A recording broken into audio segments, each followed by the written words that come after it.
وعن عبد الله بن مسعود رضي الله تعالى عنه قال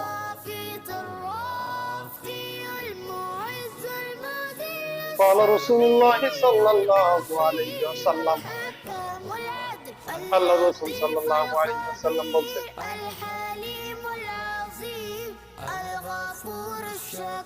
ইন্না সাখরাতাল আযীমা মিন শাফীর জাহান্নাম যদি বড় কোনো একটা পাথর জাহান্নামের এক প্রান্ত থেকে ছেড়ে দেওয়া হতো, বড় একটা পাথর জাহান্নামের এক প্রান্ত থেকে যদি ছেড়ে দেওয়া হতো, ফাতাহমি ফিহা সাবঈনা সানাত, ওই পাথরটা জাহান্নামের গর্তের ভিতরে 70 বছর গড়তে থাকবে।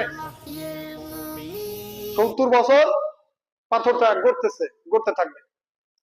ফামা তুফদি ফি করারিহা, 70 বছর পাথরটা গড়ার পরেও জাহান্নামের গর্তের শেষ সীমানায় যায় পৌঁছাইতে পারবে না। এত বড় গর্ত,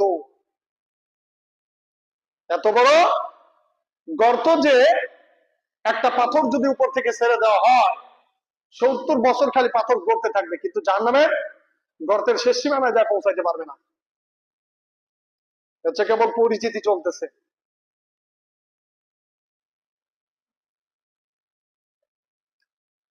আল্লাহ তাআলা যে কঠিন ব্যবস্থাপনা করে রাখছেন।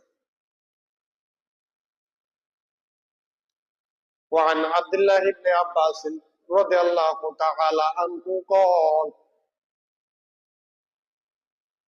আব্দুল্লাহ ইবনে আব্বাস রাদিয়াল্লাহু তাআলা আনহু হতে বর্ণিত, قال রাসূল সাল্লাল্লাহু আলাইহি ওয়াসাল্লাম, আল্লাহ রাসূল সাল্লাল্লাহু আলাইহি ওয়াসাল্লাম বলেছেন,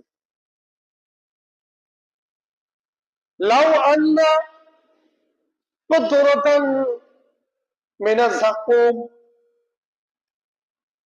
কুদরাত ফি দারিদ দুনিয়া, জাহান্নামের একটা বৃক্ষ আছে, নাম হচ্ছে যাকুম বৃক্ষ। তিতা,